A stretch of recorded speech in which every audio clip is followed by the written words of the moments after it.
Assalamualaikum warahmatullahi wabarakatuh. Sebelumnya di sini saya akan membahas tentang rot tafkhim dan rot tarqiq. Rot tafkhim adalah di mana huruf ro yang dibaca tebal, sedangkan tafkhim adalah huruf ro yang dibaca tipis. Tafkhim secara bahasa artinya menggemukkan atau menebalkan, sedangkan secara istilahnya menurut Muhammad Shadiq Qobhawi diistilahkan seperti memasukkan minyak samin ke dalam bacaan huruf sehingga mulut terlihat penuh.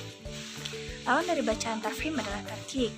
Secara bahasa, tarqiq yang artinya menipiskan, di mana diibaratkan seperti ada pergeseran dalam suatu huruf sehingga kondisi mulut tidak terlihat penuh saat membacanya.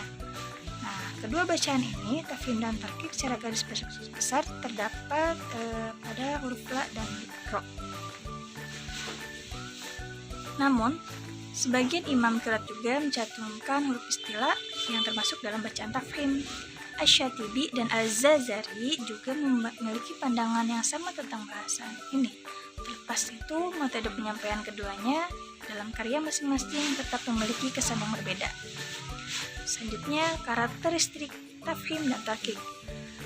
Yang pertama, terdapat pembagian bacaan yang termasuk dalam kategori tafkhim atau tarqiq.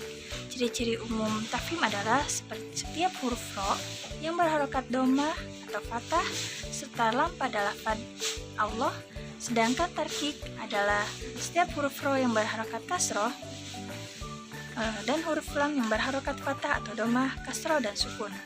Kategorisasi tersebut menurut qiraat Asyim. Ada beberapa karakteristik. Yang pertama, pada bacaan yang baca tafkhim, huruf ro yang berharokat fathah atau dhammah, contohnya pada lafaz fama rabihat rusulih. Lalu ada semua huruf istilah tanpa terkecuali, baik yang berharokat fathah, kasroh ataupun dhammah. Huruf-huruf istilah ini yaitu ada kha, shad, dod, gof, ghoin, ro, kof, dan zo.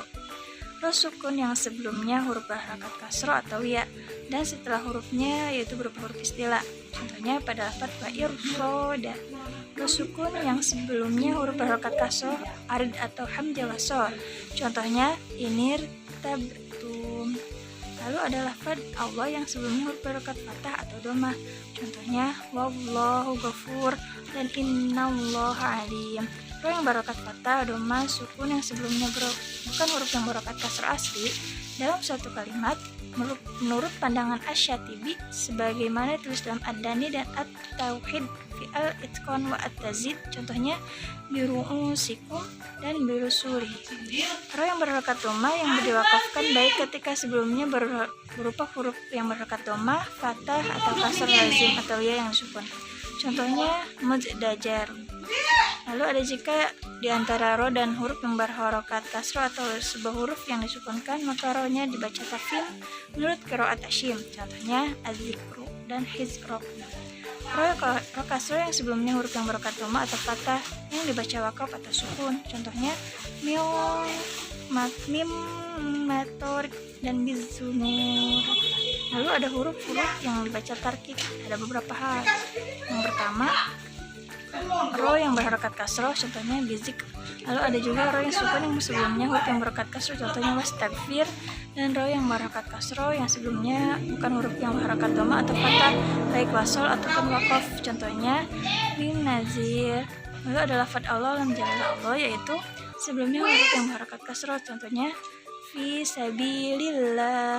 Sebelum huruf lamnya selain lam jalala yang berharokat dhammah dan fathah, contohnya Yaqub dan al-ladzin al-muttaqina. Huruf ro sukun yang sebelumnya berupa huruf kasroh dalam satu kalimat, contohnya tunzirhum. Lalu masih pembahasan ro tafkhim, di mana ro tafkhim adalah huruf ro yang dibaca tebal yang terdapat pada kalimat atau lafal dalam perkataan Arab. Huruf ro yang dibaca tafkhim terdapat beberapa hal yang terjadi jika ro yang berharokat fathah atau fathah tanwin yang berharokat dhammah atau dhammah tanwin. Contohnya Rabbil falak, ro'aitan nas, naron, narun, kafaru, umiru. Rosukun mati yang sebelumnya terdapat huruf yang berharokat fathah ataupun yang berharokat dhammah. Contohnya wanhar, tarmihim, fa'asarna, zurtum, wa ma ursil dan surbal hayyin. Kalau sukun namun huruf yang sebelumnya berharokat kasroh atau tidak huruf asli yang berasal dari bahasa Arab. Contohnya irji'i, irkamna, irkab ma'ana, irtadhu. Kalau sukun mati yang bertemu dengan huruf sebelumnya yang berharokat kasroh yang merupakan huruf asli, namun setelah huruf ro terdapat huruf istilah. Nah, contoh bacaannya yaitu mirsod, kirtos, dan firqoh. Lalu ada rotarkik. Rotarkik adalah huruf ro yang dibaca tipis yang terdapat pada kalimat atau lafaz dalam perkataan Arab. Contohnya terjadi apabila ro yang berharokat kasrohnya itu semua huruf ro dalam beberapa bahasa Arab. Contohnya rihlah, al-qari'ah, al-bariyah, min syari, matla al-fajr, falyanzir. Lalu ada ro yang sebelumnya terdapat huruf ya sukun. Contohnya ghair, zair, mujirot, khairun, yashiron. Lalu sukun mati yang huruf sebelumnya terdapat kasroh dan merupakan huruf asli setelah huruf berikut yang berhuruf berikutnya huruf yang bukan huruf istilah. Contohnya wastagfir fir'aun wabashir amlah tunzirhum an inzukirtum. Lalu ada ro yang dibaca tebal atau tipis.